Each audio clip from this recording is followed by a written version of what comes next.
स्वागत है फ्रेंड्स आप सभी का Vijay Singh study group channel में। मैं विजय सिंह और फ्रेंड्स हम डिस्कस कर रहे थे विकास के बारे में, ठीक है, जो कि हमारी 11वीं क्लास की एनसीईआरटी है, राजनीतिक सिद्धांत है, उसका अंतिम अध्याय है। ठीक है, तो विकास के बारे में हम चर्चा कर रहे थे और मैंने आपको पिछले भाग में बताया कि विकास का मतलब क्या है। ठीक है, विकास से कौन कौन सी समस्याएं हमने पैदा की, खुद मानवजनित समस्याएं हमारे द्वारा बनाई गई, और क्या विकास का हमें लाभ मिला, कितना हमारे को नुकसान हुआ। ठीक है, विकास के कारण समाज को कौन सी कीमत चुकानी पड़ी और पर्यावरण ने कौन सी कीमत चुकाई। तो इन सभी के बारे में हम डिटेल से डिस्कशन कर रहे थे। ठीक है, और मित्रों आज हमारा ये जो लेक्चर है वो इस जो अध्याय है उसका कंप्लीट लेक्चर है, यानी आज ये अध्याय अपना पूरा हो जाएगा और ये बुक है वो भी आज अपनी कंप्लीट हो जाएगी।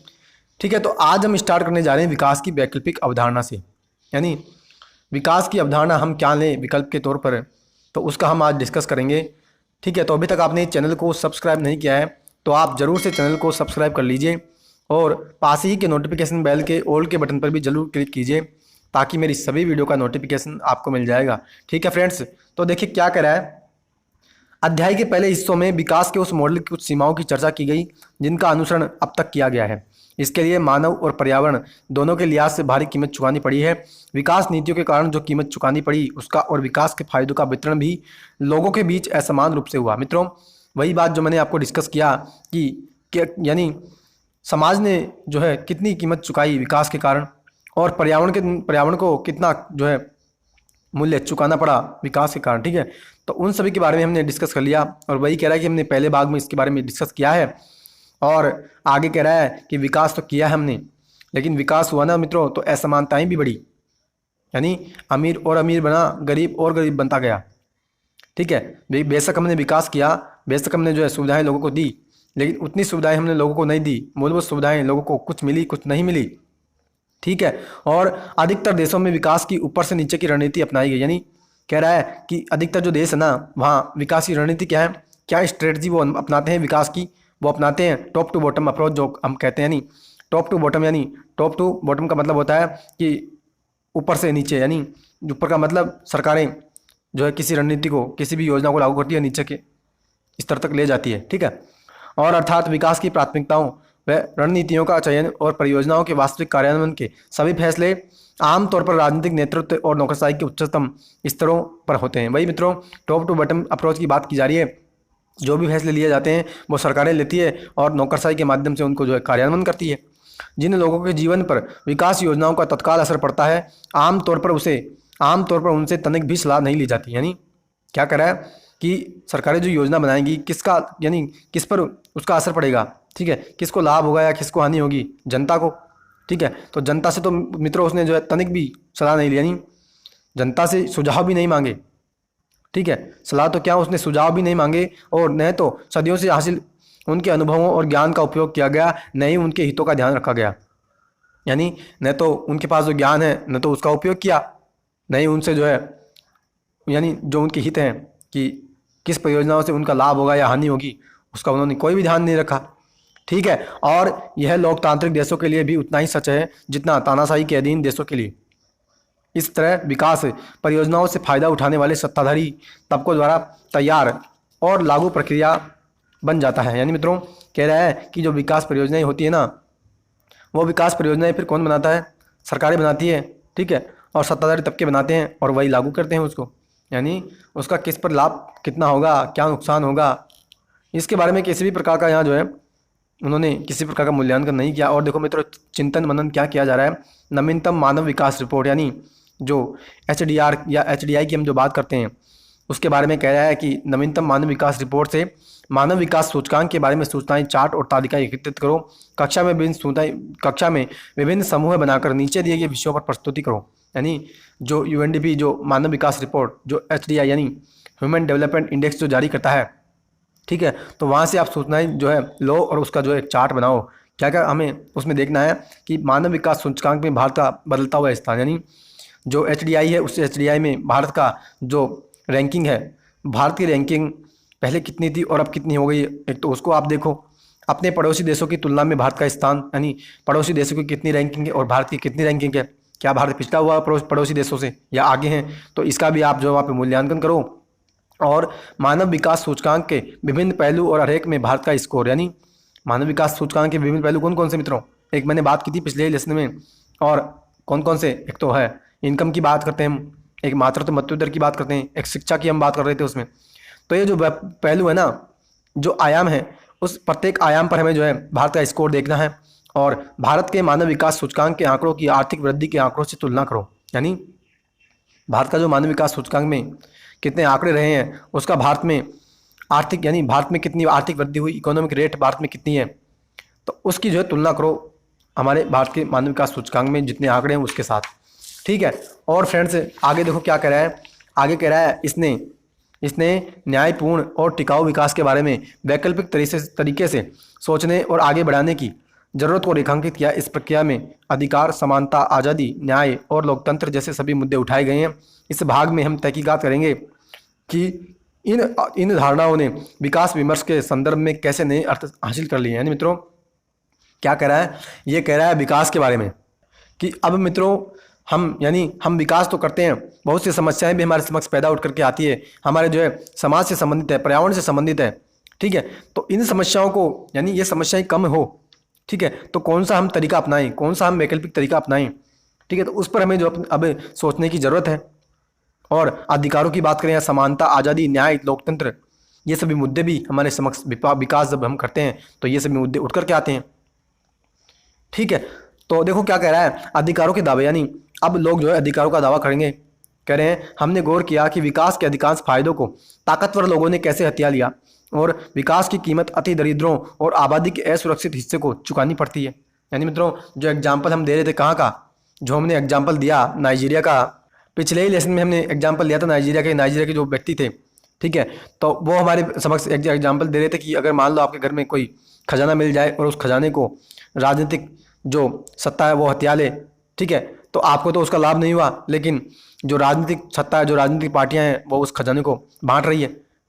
ठीक है। तो उसी की बात यहाँ पे कर रहे हैं कि जो विकास होता है ना, तो विकास के लिए क्या करते हैं, जो ताकतवर लोग हैं, जो राज्य सत्ता है, जो सरकार है, वो उसको हथिया लेती है और जो कीमत होती है विकास की, ठीक है, जो विकास होते हैं तो दरिद्रों और आबादी के असुरक्षित हिस्से को उसकी कीमत चुकानी पड़ती है। ठीक है। यानी उसको तो लाभ नहीं मिलता बल्कि उसका नुकसान और हो जाता है। ठीक है। क्योंकि जब मान लीजिए हमने पिछले ही लेसन में डिस्कस किया और पिछले ही भाग में, यानी इसी लेसन के पिछले भाग में, लेसन जो हमारा 10वां है उसका पहला जो पार्ट मैंने डाला था, उसी में मैंने डिस्कस किया था कि हमने एक बात की थी नर्मदा बचाओ आंदोलन की। यानी जो नर्मदा नदी, यानी जो बांध हम बना रहे थे, सरदार सरोवर बांध नर्मदा नदी पर है। ठीक है। तो उसी के बारे में हम कह रहे थे कि जो लोग कह रहे थे कि अगर ये बांध बन गया तो हम जो बर्बाद हो जाएंगे। क्यों? क्योंकि मित्रों वहाँ को जो व्यक्ति वहाँ रह रहे थे उनको रोजगार छिन जाता, उनकी रहने की ज़मीन छिन जाती। दूसरी जगह वो जाते तो वहाँ जाकर के उनको जो रोजगार नहीं मिलता, वहाँ उनकी जो संस्कृति है वो ख़त्म हो जाती और वह गरीबी के स्तर में चले जाते। ठीक है। तो इस प्रकार से ये कह रहे हैं कि जो उल्टा उनका लाभ तो क्या हुआ, उनको जो नुकसान और हो जाता है विकास के कारण, चाहे कीमत पारिस्थितिकी तंत्र में नुकसान की वजह से हो या विस्थापन और आजीविका खोने की वजह से। वही मित्रों मैंने अभी आपसे चर्चा की, ठीक है, कि विस्थापन उनका हो जाता है, एक स्थान से दूसरे स्थान पर चले जाते हैं, आजीविका उनकी खोज जाती है, रोजगार नहीं मिलता, गरीबी में चले जाते हैं। ठीक है। एक मुद्दा ये उठाया गया कि प्रभावित आबादी कुल मिलाकर किन संरक्षणों का दावा राज्य और समाज से कर सकती है। यानी जो आबादी है जिनके लिए आप विकास लेकर के आ रहे हो, तो वो आबादी किन संरक्षणों का, यानी कौन से अधिकारों की मांग कर सकती है राज्य से और समाज से। क्या लोकतंत्र में लोगों को यह अधिकार है कि उनके जीवन को प्रभावित करने वाले निर्णयों में उनसे सजा दी जाए? बिल्कुल मित्रों, लोकतंत्र में आपको अधिकार है, आपके अगर यानी कोई भी निर्णय, कोई भी डिसीजन अगर सरकार ले रही है तो आपसे यानी उस सरकार को आपसे जो है एक बार तो सुझाव लेना ही होगा। और मित्रों आपने भी देखा होगा कई बार, यानी अभी जो हमारी राष्ट्रीय शिक्षा नीति नहीं आई, न्यू एजुकेशन पॉलिसी 2019, ठीक है, तो जब उसका ड्राफ्ट आया था ना मित्रों, तो पहले ड्राफ्ट आया उसका, और ड्राफ्ट आने के बाद उसको जो है जनता के समक्ष रखा गया और उस पर जो है फिर उस पर सुझाव मांगे, तब जाकर के मित्रों हमने फिर उस नई राष्ट्रीय शिक्षा नीति को बनाया है। तो यही बात यहाँ पे कह रहे हैं कि अगर मान लीजिए कोई भी डिसीजन है उसका अगर आपके जीवन पर अगर प्रभाव पड़ता है तो बिल्कुल आपको जो है अधिकार है, यानी सरकार आपसे फिर उसको सलाह मांगनी चाहिए सरकार को, और देखो आगे क्या कह रहा है, क्या लोगों को आजीविका का अधिकार है इसका जिसका दावा वे सरकार से अपनी आजीविका के स्रोत पर खतरा पैदा होने पर कर सकते हैं। बिल्कुल मित्रों, ये भी वो कर सकते हैं, क्योंकि हम अनुच्छेद 21 की बात करते हैं कि गरिमापूर्ण जीवन जीने का सभी को अधिकार है। तो उनके अधिकार का अगर हनन होगा तो फिर वो मूल अधिकारों के जो है लागू करने के लिए वो सुप्रीम कोर्ट जाएंगे, अनुच्छेद 32 का उपयोग करेंगे, या फिर 226 के तहत हाई कोर्ट जाएंगे। यानी मित्रों, उनको अधिकार है कि वो जो है अगर उनके आजीविका का हनन होता है, आजीविका का जो अधिकार है उसका अगर हनन होगा तो बिल्कुल वे सरकार से अपनी आजीविका के लिए दावा भी कर सकते हैं। एक दूसरा मामला नैसर्गिक संसाधनों पर अधिकार का है। क्या समुदाय नैसर्गिक संसाधनों के उपयोग के परंपरागत अधिकारों का दावा कर सकते हैं? यह विशेष रूप से आदिवासी और आदिम समुदायों पर लागू होता है, जिनका सामुदायिक जीवन और पर्यावरण के साथ विशेष प्रकार का होता है। मित्रों, कह रहा है कि क्या हम ये भी सरकार से मांग कर सकते हैं क्या कि जो नैसर्गिक संसाधन यानी जो प्राकृतिक संसाधन है उस पर हमारा परंपरागत अधिकार होगा? बिल्कुल मित्रों, ये नहीं हम कर सकते, क्योंकि जो प्राकृतिक अधिकार है वो तो सभी के लिए हैं, यानी प्राकृतिक संसाधन है वो सभी के लिए हैं, और आप जो है उस पर कोई अपना एक दावा यानी आप अपना एकाधिकार उस पर जमा नहीं सकते। लेकिन मित्रों, जो आदिवासी को जो हम बात करते हैं, यानी जो जनजातियाँ होती है जो जंगलों में रहती है, उनका मित्रों वो बिल्कुल अपने अधिकारों का दावा कर सकती है इस मामले में कि हाँ, हम इस विशेष जंगल में रहते हैं, इस विशेष पर्यावरण में हम रहते हैं, तो हमारा तो क्या है, हमारा तो आजीविका का साधन क्या है? बिल्कुल उनका आजीविका का साधन वही होता है कि वो शहद इकट्ठा करते हैं या तेंदू के पत्ते एकत्रित करते हैं, ठीक है, या कोई अन्य बाँस की झाड़ियाँ और बाँस का उपयोग करके वो जो है टोकरियाँ बनाते हैं। तो इस प्रकार से उनका तो मित्रों वही संसाधन है, वही उनका आजीविका है, तो वो जो है इसका दावा कर सकते हैं बिल्कुल कि हाँ, हमारा ये अधिकार है, हम इसको जो है एकत्रित करेंगे। लेकिन आप साधारण परिस्थिति में, अन्य स्थिति में, यानी जनजातियों के अलावा और जो व्यक्ति है वो अपने अधिकारों का दावा नहीं कर सकते, ठीक है। यहाँ नाजुक मामला यह है कि नैसर्गिक संसाधन किनके हैं? क्या ये स्थानीय समुदाय के हैं, संबंधित राज्य के हैं, या फिर पूरी मानवता के साझे संसाधन है? मित्रों, वही बात मैंने जो आपको कही कि हमारे जो है ये संसाधन हमारे अपने नहीं है, हमारे अकेले के नहीं है, ये सभी को संसाधन है, पूरी मानवता के साझे संसाधन है। अगर हम संसाधनों को संपूर्ण मानवता का समझते हैं तो मानवता में आगामी पीढ़ियां भी तो शामिल होंगी। लोकतांत्रिक व्यवस्था का काम जन समूह के विभिन्न तबकों की प्रतिस्पर्धात्मक मांगों को पूरा करने के साथ साथ वर्तमान और भविष्य की दावेदारियों के बीच संतुलन कायम करना भी है। क्या करा मित्रों, जो लोकतांत्रिक व्यवस्था है ना, जो डेमोक्रेसी है, उसका एक काम क्या है? एक काम ये भी है कि जनता की जो मांग है, ठीक है, वर्तमान की जनता की मांग और भविष्य में आने वाले जो लोग हैं, ठीक है, उनकी जो दावेदारियाँ होगी, उनकी जो मांगे होगी, उनके समक्ष जो है उनके बीच जो है एक समन्वय स्थापित करना, एक संतुलन स्थापित करना, एक बैलेंस उनके संबंध जो है उनके मध्य एक बैलेंस उसको स्थापित करना होगा, ठीक है। और मित्रों, अब हम देखो क्या कर रहे हैं, आओ कुछ करके सीखें। उन चीज़ों की सूची बनाओ जिन्हें हम कूड़ा समझकर फेंकते रहते हैं। जरा सोचिए, हम कूड़े की बढ़ती मात्रा से होने वाली हानियों को कम करने के लिए इन फेंकी हुई चीज़ों का नवनिर्माण या पुनर्प्रयोग भी तो कर सकते हैं। मित्रों, वही बात यहाँ पे रिसाइकिल की बात कर रहे हैं कि बहुत सी चीज़ें होती हैं जिनको फेंक देते हैं। और मित्रों, कई बार आपने भी देखा होगा यूट्यूब चैनल पर कई ऐसे चैनल होते हैं जो बेकार पड़ी चीज़ें होती है ना, जैसे कपड़े हो गए, चूड़ियाँ वगैरह हो गई, ठीक है, और भी कागज़ वगैरह हो गए, तो उनसे ऐसी, तो मित्रों ये रिसाइकिल की यहाँ पे बात कर रहे हैं कि जो ख़राब चीज़ें होती है उसका प्रयोग करके हम नई चीज़ें भी बना सकते हैं। अब देखो, हम लोकतांत्रिक सहभागिता की बात करते हैं कि लोकतंत्र में सहभागिता किन किन की होनी चाहिए। देखो, आपको कितनी बार कहा गया कि अपनी भलाई के लिए आपको माता पिता या शिक्षक की बात मानने जैसी कुछ चीज़ें करनी ही चाहिए? और क्या ऐसी बातों पर आपने खुद को ये कहता महसूस किया कि अगर इसमें भलाई है तो इसका फैसला स्वयं मुझे करने दें? यानी ये कह रहा है कि कई बार हम कहते हैं ना कि हमें जो माता पिता की आज्ञा करनी चाहिए, आज्ञा उनकी माननी चाहिए, ठीक है, तो वही कह रहे हैं कि अगर मान लो आज्ञा मानने में अगर हमारी भलाई है तो फिर हम इसका फैसला स्वयं करेंगे, ठीक है। और देखो मित्रों, आगे क्या कहता है, लोकतंत्र और तानाशाही के बीच यह अंतर है, यानी लोकतंत्र और तानाशाही के मध्य यहाँ पे अंतर बताया जा रहा है कि लोकतंत्र और तानाशाही के बीच यही अंतर है कि लोकतंत्र में संसाधनों को लेकर विरोध या बेहतर जीवन के बारे में विभिन्न विचारों के द्वंद्व का हल विचार विमर्श और सभी के अधिकारों के प्रति सम्मान के जरिए होता है। यानी मित्रों, लोकतंत्र का मतलब क्या होता है? जनता के लिए जनता के द्वारा जो शासन होता है, यानी अगर किसी भी प्रकार का विरोध होगा, किसी भी प्रकार का विवाद होगा, तो हम उसको कैसे सुलझाएंगे? विचार विमर्श के माध्यम से, ठीक है, हम समझौता करेंगे, किसी भी प्रकार से हम उसको जो है एक शांतिपूर्ण तरीके से समझाने का प्रयत्न करेंगे ताकि सभी को अधिकार भी मिले, सभी को जो है समानता के अवसर भी मिले, सम्मान भी सभी का बना रहे, इन्हें ऊपर से थोपा नहीं जा सकता। इस प्रकार अगर बेहतर जीवन हासिल करने में समाज का हर व्यक्ति साझीदार है तो विकास की योजनाएं बनाने और उसके कार्यान्वयन के तरीके ढूंढने में भी हर एक व्यक्ति को शामिल करने की जरूरत है। कह रहा है कि अगर मान लो हम विकास कर रहे हैं, ठीक है, और उस विकास का प्रत्येक व्यक्ति जो है लाभ उठा रहा है, ठीक है, अगर उस विकास का प्रत्येक व्यक्ति लाभ उठा रहा है ना, तो हमें जब हम नीतियाँ बनाएंगे, जब हम विकास की योजनाएं बनाएंगे, तो हमें उस लोगों को भी शामिल उसमें करना पड़ेगा। दूसरे की बनाई योजना का अनुसरण करने, योजना तैयार करने और भागीदार होने में फ़र्क है। पहला, अगर दूसरे आपके लिए अच्छी नीयत से भी योजनाएं बनाते हैं, तब भी आपकी विशेष ज़रूरतों से अवगत होने की उनकी गुंजाइश कम ही है।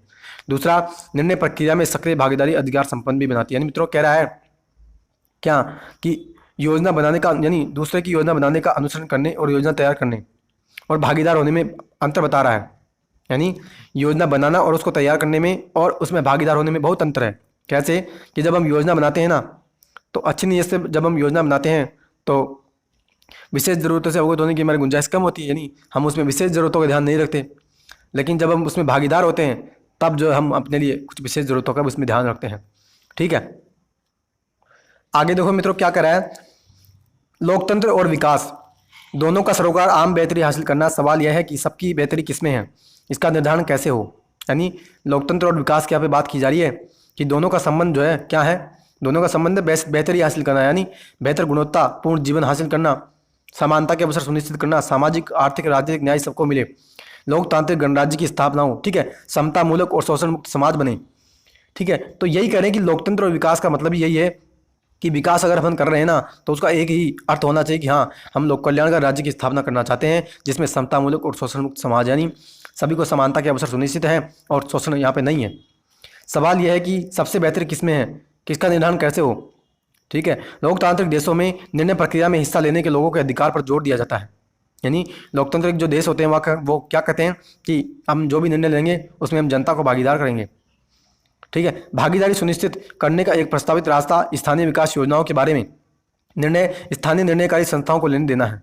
यानी क्या कर रहा है, स्थानीय विकास अगर योजनाएं हम लेकर के आएंगे ना, तो स्थानीय जो लोग हैं वही उसका निर्णय लें। और मित्रों, वही बात जो हम करते हैं स्थानीय स्वशासन की, यानी जो ग्रामीण क्षेत्रों में जो हम ग्राम पंचायतों की और नगर पालिका की, नगर जो निगम है उसकी जो बात करते हैं कि वहाँ स्थानीय जो भी निर्णय लेते हैं तो ग्राम सभा के माध्यम से निर्णय लिए जाते हैं ग्राम पंचायतों में।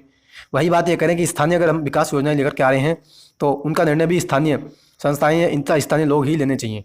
स्थानीय निकायों के अधिकार और संसाधन बढ़ाने की वकालत इसलिए की जाती है, इससे दो चीज़ें सुनिश्चित होती है। यानी मित्रों, वही बात स्थानीय निकायों की जो मैंने अभी आपको बताया ग्राम पंचायतों के और नगर पालिका और नगर निगम के बारे में, कि उनको जो है हम अधिकार देने और संसाधन ज़्यादा बढ़ाने की हम इसलिए वकालत करते हैं क्योंकि एक तो हम इसका अर्थ, यानी एक तो इसका अर्थ यह हुआ कि लोगों को अत्यधिक प्रभावित करने वाले मसलों पर लोगों से परामर्श किया जाना चाहिए और समुदाय को नुकसान पहुंचा सकने वाली परियोजनाओं को रद्द करना संभव होना चाहिए। यानी मित्रों, ये कह रहे हैं कि हम उनको ज़्यादा अधिकार और ज़्यादा तवज्जो हम उनको इसलिए देते हैं स्थानीय निकाय को, ताकि जो भी वहाँ की स्थानीय जो परियोजनाएँ होगी, जो भी विकास की जो डेवलपमेंट जो परियोजनाएँ हैं, उनका अगर मान लो वो नुकसान भी पहुंचाती है ना, तो वो नुकसान पहुंचाने से पहले, यानी उन परियोजनाओं को लागू करने से पहले ही हम उसको रद्द कर देंगे। ठीक है, हम उनको लागू ही नहीं करेंगे। तो इस कारण से हम उनको ज़्यादा अधिकार देने की बात करते हैं स्थानीय निकायों को। और मित्रों, जो गांधी जी की अवधारणा भी तो यही थी, उन्होंने जो है रामराज की बात की थी, यानी ग्राम राज और रामराज, यानी गाँव के माध्यम से राज हो। यानी उन्होंने बॉटम टू टॉप अप्रोच की बात की थी। यानी उन्होंने क्या कहा कि जो हम आज बात करते हैं ना किसकी, कि केंद्र सरकार, फिर उसके ऊपर नीचे राज्य सरकार और फिर उसके नीचे जो है हमारे जो स्थानीय सरकारें होती है, ग्राम पंचायतें और नगर पालिकाएं, उन्होंने ऐसा नहीं कहा। उन्होंने कहा आप अगर देश में शासन करोगे, आप अगर देश में अगर कोई भी जो है शासन की व्यवस्था अपनाते हो ना, कोई भी अगर आप सिस्टम अपनाते हो तो आप नीचे से अपनाइए। यानी आप ग्राम पंचायतों के माध्यम से, फिर ग्राम पंचायतों से ऊपर जाइए, फिर आप केंद्र सरकार के ऊपर जाइए, ऐसे यानी नीचे से आप जो परियोजनाओं को लागू करिए। तो मित्रों, यही बात यहाँ पे करें। और देखो आगे क्या कहता है, योजना बनाने और नीतियों के निर्धारण में संलग्नता से लोगों के लिए अपनी जरूरतों के मुताबिक संसाधनों के उपयोग की भी गुंजाइश बनती है। सड़क कहाँ बने, स्थानीय बसों या मेट्रो का मार्ग कौन सा हो, मैदान या विद्यालय कहाँ पर हो, किसी गांव को चेक डैम की जरूरत है या इंटरनेट कैफे की, इस तरह के फैसले उन्हीं लोगों द्वारा किए जाने चाहिए। मित्रों, वही बात, जो भी फैसले हम लें स्थानीय लोगों से संबंधित, तो स्थानीय लोग ही उसका फैसला लें। ठीक है, ताकि विवाद भी ना बने और अगर मान लो किसी प्रकार का नुकसान भी होता है तो वो नुकसान होने से भी बच जाए। ठीक है, लाभ ही लाभ उस स्थिति में हम देखते हैं। और कुछ लोगों ने तर्क दिया कि विकास का वर्तमान मॉडल ऊपर से नीचे का है। मित्रों, वही बात मैंने जो अभी आपको समझाई ना, वही मित्रों बात अब आगे आ रही है। कौन सी, कि लोग कह रहे हैं कि विकास का जो मॉडल है ना अभी, वो है टॉप टू बॉटम। ठीक है, ऊपर से हम नीचे विकास लेकर के आ रहे हैं और लोगों का विकास का पात्र मानने की ओर लक्षित है। यह मान लेता है कि हमारी समस्याओं का समाधान का सर्वोत्तम तरीका एक और केवल एक ही है। क्या कह रहा है मित्रों? इस प्रक्रिया में लोगों के पीढ़ियों से संग्रहित ज्ञान और अनुभवों की अनदेखी भी हो सकती है। विकास की विकेंद्रीकृत पद्धति परंपरागत और आधुनिक स्रोतों से मिलने वाली तमाम तरह की तकनीकों के रचनात्मक तरीके से इस्तेमाल को संभव बनाती है। ये मित्रों क्या कह रहा है? ये कह रहा है कि जो वर्तमान का विकास का जो मॉडल है ना, वो टॉप टू बॉटम का अप्रोच का है, ठीक है, और हमारी समस्याओं का समाधान करने का सर्वोत्तम तरीका क्या है? ठीक है, हमारी समस्याओं का समाधान करने का सर्वोत्तम तरीका ये बता रहा है कि लोगों का जो पीढ़ियों से संग्रहित ज्ञान है ना, जो लोग पीढ़ियों से संग्रहित ज्ञान है और अनुभव जो उनके पास है, ठीक है, तो उनका हमें उपयोग करना चाहिए और वर्तमान में हम उनकी अनदेखी करते हैं। यानी आपको भी पता होगा मित्रों कि जो हमारी जो हड़प्पा सभ्यता थी, यानी मोहनजोदड़ो और हड़प्पा सभ्यता में इतना, यानी वहाँ पे जो हमारी जो मकान बनते थे, आपको भी पता हो, मैं आशा करता हूँ कि आपको इस बारे में पता भी होगा कि मकान कैसे बनते थे। वहाँ पे मकान बनते थे, यानी रोड है, रोड की समस्या, मकान बन रहे हैं, ठीक है, और यहाँ रोड है, फिर यहाँ मकान बन रहे हैं, यानी रोड और यहाँ पे नालियाँ, मकान के सामने नालियाँ बनती है, ठीक है, मकानों के सामने नालियाँ बन रही है और प्रत्येक नाली है ना मित्रों, वो यानी प्रत्येक घर जो है नाली से जुड़ा हुआ है और नालियाँ ढकी हुई भी है। और मित्रों और तो और इसके अलावा क्या है कि जो उनके जो बरसात का पानी होता था ना, वो उस पानी का भी, उसका जो उस पानी जो होता था बरसात का, उसका भी वो स्टोर करते थे। यानी वही बात करें कि जो लोगों का, जो लोगों में जो पीढ़ियों से संग्रहित जो ज्ञान है ना, उसको हमें उपयोग करना चाहिए, ठीक है, और हम जो है उसकी अनदेखी करते हैं। और मित्रों हम तो आज करने लगे हैं बरसात के पानी का एकत्रण, ठीक है, हमने तो आज नालियों को ढकना शुरू किया है। और मित्रों हमारे तो जो मोहनजोदड़ो सभ्यता है कितने साल पुरानी है, बहुत सालों पुरानी है, ठीक है, तो उसका तो है नहीं, उनके पास तो कितने पीढ़ियों से संग्रहित ज्ञान था, कितने पहले ही उनके पास तो ये ज्ञान था कैसे हम जो है एक शहर की व्यवस्था को अपनाएंगे, ठीक है। तो वही कह रहे हैं कि विकास का हम ऐसे उपयोग करेंगे, विकास को जो है हम ऐसे, यानी हम ऐसे परियोजनाएं लेकर के आएंगे ताकि जो है सभी प्रकार का जो लोग हैं जिनके पास जो ज्ञान है, अच्छे ज्ञान है, अच्छी जो योजनाएं निकल करके आती है, उनका हम उपयोग करेंगे। और देखो मित्रों क्या करा, विकास की विकेंद्रीकृत पद्धति परंपरागत और आधुनिक स्रोतों से मिलने वाली तमाम तरह की तकनीकों के रचनात्मक तरीके से इस्तेमाल को संभव बनाती है। मित्रों वही कह रहा है कि परंपरागत और आधुनिक स्रोतों से मिलने वाली जो तकनीक होती है ना, वही जो परंपरागत ज्ञान है और आधुनिक, इन दोनों से मिलकर के जो फिर मिक्स जो टेक्निक निकल करके आती है ना मित्रों, वो बहुत ही अच्छी निकल करके आती है, ठीक है। तो यही बात यहाँ पे कह रहे हैं कि हमें जो है विकास करना है तो हम सभी लोगों को लेकर के साथ चलेंगे और सबका साथ और सबका विकास की जो हम बात करते हैं वही बात यहाँ पे यहाँ पे कह रहे हैं। और देखो आगे क्या करा मित्रों, यहाँ पे एक हमारा बॉक्स रह गया, क्या करा, नदियाँ समाज की धरोहर है, सरकार की नहीं, इसलिए नदी के पानी के बारे में कोई भी निर्णय लोगों की अनुमति के बिना नहीं लिया जाना चाहिए। मित्रों वही बात करें कि हमें निर्णय कोई भी लेना है ना, तो हमें समाज से उसको पहले, यानी समाज से हमें सहमति लेनी होगी, सलाह हमें लेनी होगी, सुझाव हमें मांगने होंगे, क्योंकि जो असर पड़ेगा ना, जो भी प्रभाव पड़ेगा लोगों पर ही तो पड़ेगा। देखो आगे क्या कहता है, विकास और जीवन शैली में हम चर्चा कर लेते हैं कि विकास और लाइफ स्टाइल में क्या अंतर है, ठीक है। तो देखो आगे क्या कह रहा है कि मित्रों विकास और जीवन शैली में देखो, विकास का वैकल्पिक मॉडल विकास की महंगी, पर्यावरण की नुकसान पहुंचाने वाली और प्रौद्योगिकी से संचालित सोच से दूर होने की कोशिश करता है। मित्रों क्या कह रहा है, विकास के वैकल्पिक मॉडल की यहाँ बात की जा रही है कि पर्यावरण को वो नुकसान न पहुंचाए, ठीक है, और प्रौद्योगिकी के माध्यम से, यानी टेक्निक के माध्यम से वो संचालित हो, तो ऐसा विकास जो है हम करेंगे जिससे नुकसान ना पहुंचे। विकास को देश में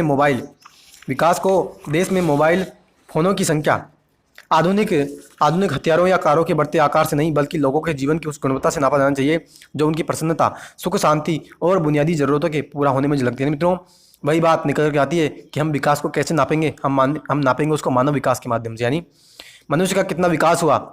शिक्षा यानी जो सुविधाएं होती है, शिक्षा हो गया, स्वास्थ्य हो गया, ठीक है, शिक्षा, स्वास्थ्य, अन्य जो सुविधाएं होती है, वो सुविधाओं में यानी उन लोगों को ऐसी सुविधाएं कितनी मिली, कितने लोग खुश हैं, लोगों में कितनी सुख शांति है, ठीक है, बुनियादी जरूरतें उनको कितनी मिली, तो इसके माध्यम से विकास को नापेंगे। यानी मित्रों जो बात हम करते हैं ना, वृद्धि और विकास में क्या अंतर होता है, यानी वृद्धि और विकास, इन दोनों में यही अंतर होता है मित्रों कि वृद्धि को हम नापते हैं, यानी वृद्धि जो होती है ना मित्रों, ये एक मात्रात्मक अवधारणा होती है, यानी इसको हम नाप सकते हैं, आंकड़ों के माध्यम से हम इसको नापते हैं। लेकिन विकास को मित्रों हम आंकड़ों के माध्यम से नहीं नापते, हम उसको नापते हैं मानव विकास, यानी सुख सुविधाओं के माध्यम से, प्रसन्नता, सुख शांति के माध्यम से। तो यही अंतर है वृद्धि और विकास में। तो यही कह रहा है कि हम जो विकास को नापेंगे ना, तो हम मानव विकास के माध्यम से नापेंगे, ना केवल हम वृद्धि के माध्यम से, ठीक है।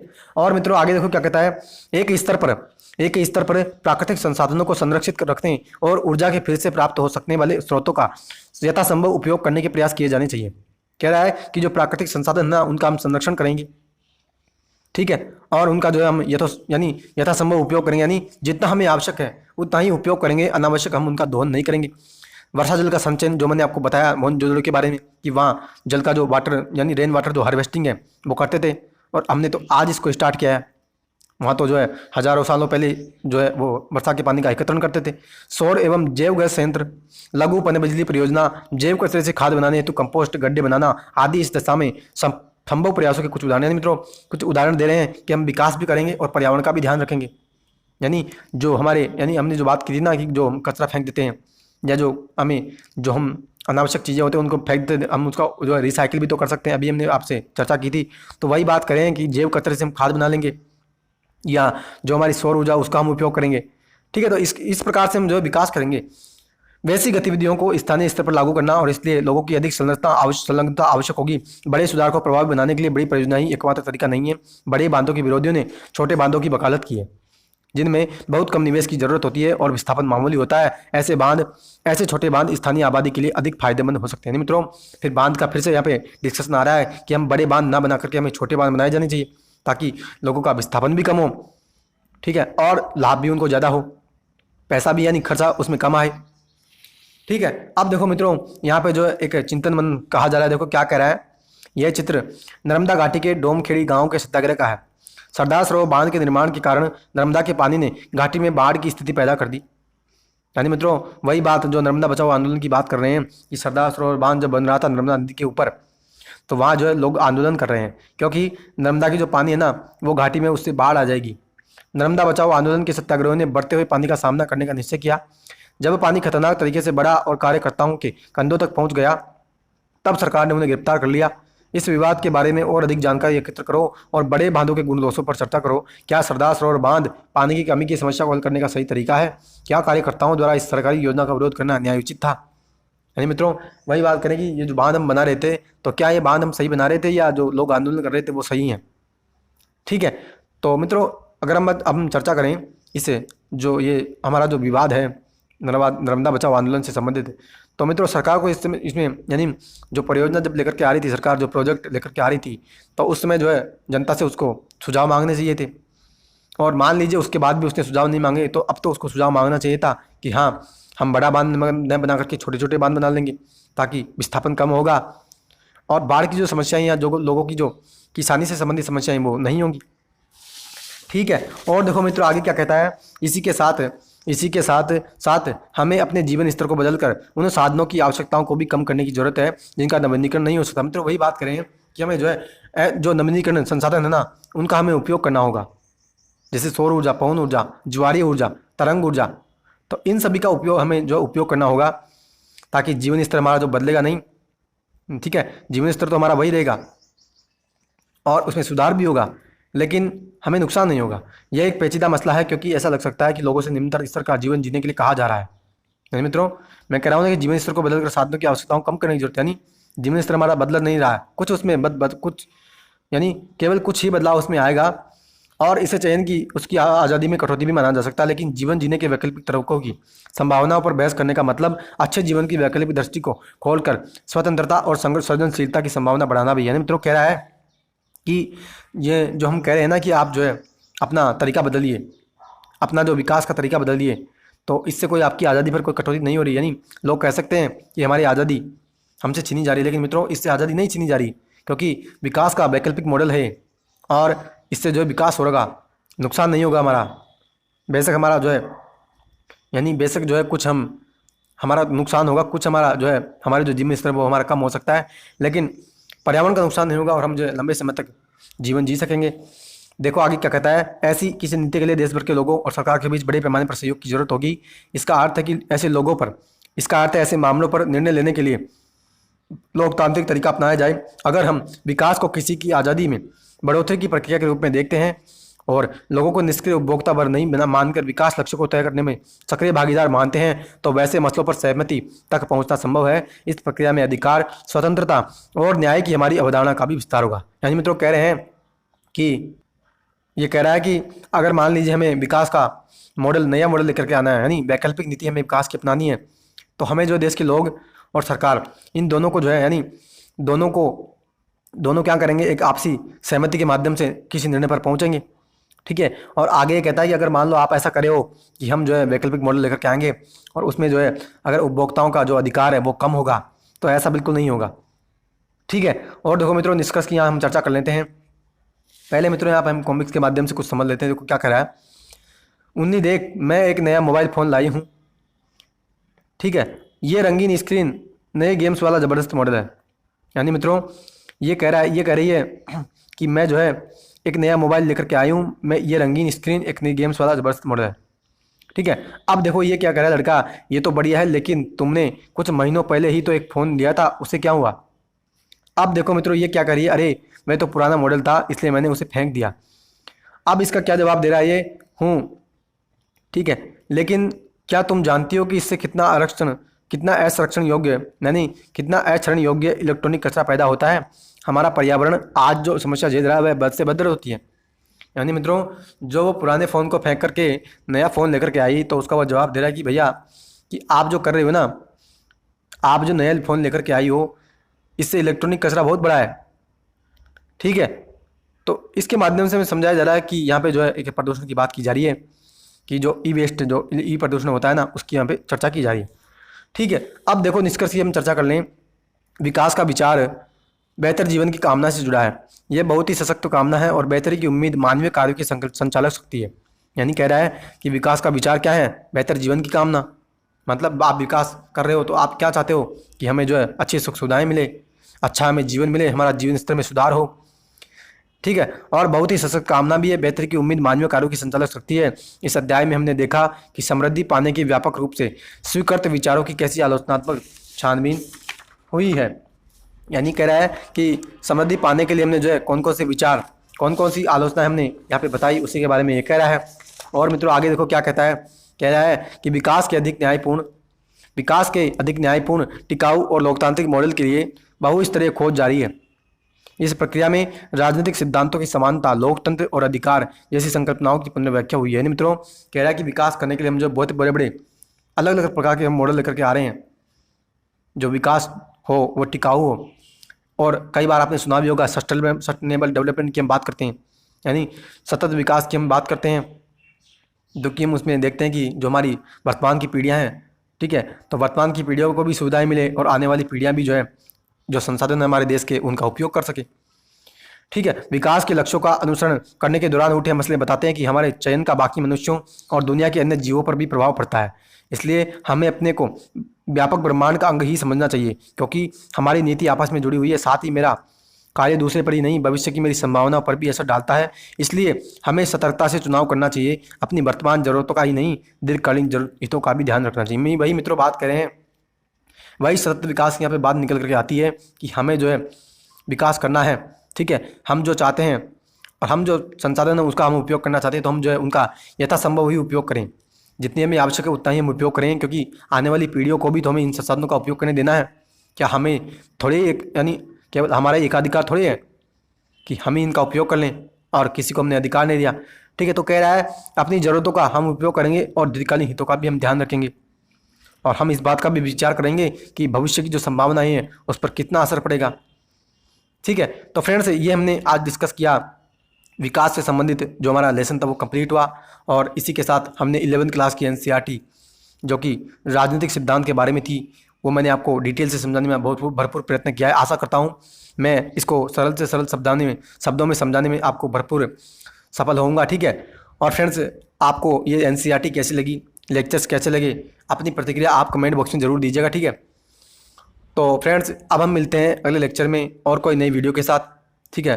तो उसमें हम या तो यानी हमारी जो इंडियन पॉलिटी जो चल रही है लेक्चर्स वो तो चल ही रहे हैं, और हम देखते हैं अब हम क्या लेते हैं। ठीक है। तो फ्रेंड्स जो मेरे लेक्चर्स है वो भी आप ज़रूर सुनते रहिएगा। ठीक है। और प्रत्येक लेक्चर के बाद यानी जो मेरे टॉपिक कंप्लीट हो जाते हैं इंडियन पॉलिटी से संबंधित, मैं आपके समक्ष क्वेश्चन भी लेकर के आ रहा हूँ। तो उन सभी क्वेश्चन को भी आप जो है अटेम्प्ट कीजिए, क्योंकि मित्रों बहुत ही एडवांस लेवल के और बहुत ही बेसिक से लेकर के एडवांस लेवल के मैं क्वेश्चन आपके समक्ष लेकर के आ रहा हूँ। आप विश्वास करना और आप देख करके यानी आप उन क्वेश्चन को एक बार अटैम्प्ट करके देखना, आपकी जो है यानी आप जो है आपका दिमाग हिल जाएगा उन क्वेश्चनों को करने में। ठीक है, तो वही मैं कह रहा हूँ कि आप जो है रेगुलरली बने रहिए मेरे साथ, आपकी कंप्लीट पॉलिटी इतनी तैयार हो जाएगी मित्रों। जिस प्रकार से मैं जो अनुच्छेदों की याद करता हूँ यानी अनुच्छेदों की बात करता हूँ, कभी भी कौन सा भी अनुच्छेद मेरे को जो याद आ जाता है, चाहे अभी भी संविधान संशोधन की आप किसी की भी बात कर लो, चाहे 86वां ले लो या 53वां ले लो या 91वां ले लो या 97वां ले लो। ठीक है, तो चाहे कोई सा भी अनुच्छेद 142 हो 43 हो, तो उन सभी की मैं जो चर्चा करता हूँ ना मित्रों, तो आप भी ऐसे ही चर्चा करने लग जाओगे। ठीक है, तो फ्रेंड्स अब हम मिलते हैं अगले लेक्चर में और अगली वीडियो में, और इंडियन पॉलिटी क्लासेस में तो हम मिल ही रहे हैं। ठीक है, तो तब तक के लिए हैव अ नाइस डे।